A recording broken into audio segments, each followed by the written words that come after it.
être malheureuse en amour, ce n'est pas le fruit du hasard.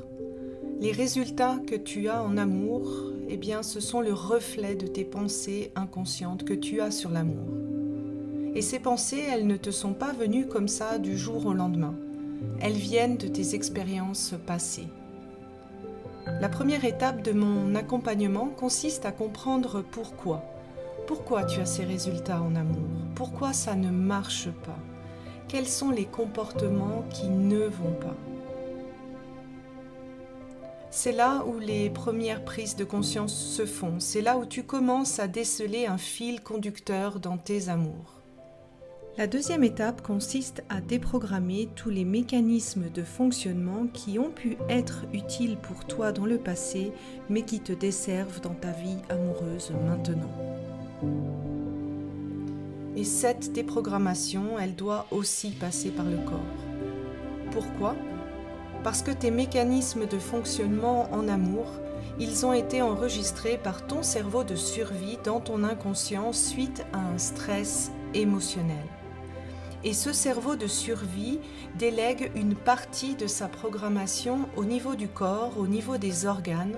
C'est ce qui explique pourquoi tu peux avoir des fois des réactions émotionnelles intenses, automatiques, qui sont contraires à comment tu aimerais réagir. Et cette déprogrammation, elle est d'autant plus importante parce que c'est ce cerveau-là qui détermine par qui tu es attiré ou pas en amour. La dernière étape, eh bien, elle consiste à mettre en place des comportements qui te seront plus bénéfiques en amour. Comment arriver à être heureuse dans ton couple sans t'oublier? Comment refaire confiance en toi et en l'autre? Comment arriver à communiquer de manière bienveillante dans ton couple? Comment cultiver l'amour? Et tout ce travail, il commence par toi, en faisant ce travail intérieur. Et moi, je me réjouis de t'accompagner dans ce processus de transformation. Je suis sûre de me dire je vais le faire. Et en fait, ça a été une vraie surprise de le faire puisque ça m'a vraiment permis de mettre en relief un certain nombre de choses et notamment que mes schémas du passé étaient en train de juste de se répéter et notamment dans le cadre de mon burn-out aussi, ça en faisait partie. Dans mon cas particulier, c'était un schéma de rejet du modèle parental, notamment de la mère, mais que j'ai aussi tendance à recréer dans mes histoires de couple et dans mes histoires d'amour aussi. C'est presque paradoxal au sens où je rejette ce modèle, mais j'ai tendance à le recréer inconsciemment et malgré moi, puisque consciemment, je ne l'aime pas ce modèle.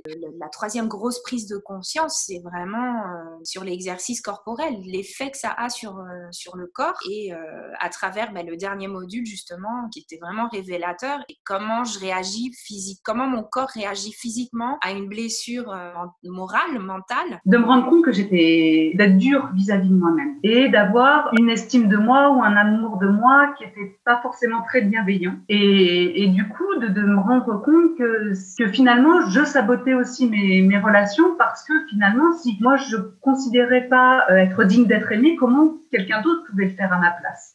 C'est que là, du coup, j'ai galéré dans mes relations avec beaucoup d'irrespect, où j'avais du mal à obtenir le moindre truc. Et puis là, de faire une rencontre où moi, je suis 100% moi-même et que finalement, j'ai pour l'instant rien à demander, ça viendra.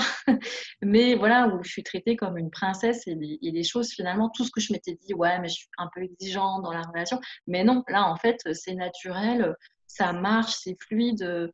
J'ai même pas besoin de demander ces attentions et ces petits trucs qu'on espère et qu'on se dit oh je suis trop exigeante.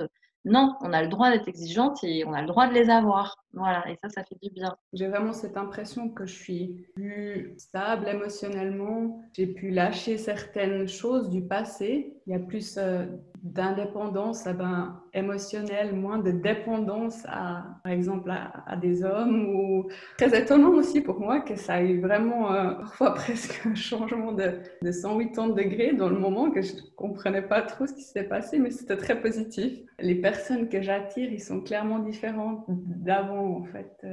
Avant ce traitement chez toi par le corps, en fait? Je souffre des troubles, des crises d'angoisse. Donc, j'étais en thérapie, ma thérapeute, elle sait, mais je l'ai géré comme je pouvais. Mais en fait, après ce cours, après ton cours et l'approche corporelle, ces troubles ont disparu comme par miracle. Je suis beaucoup plus sereine en tant qu'être humain et en tant que femme.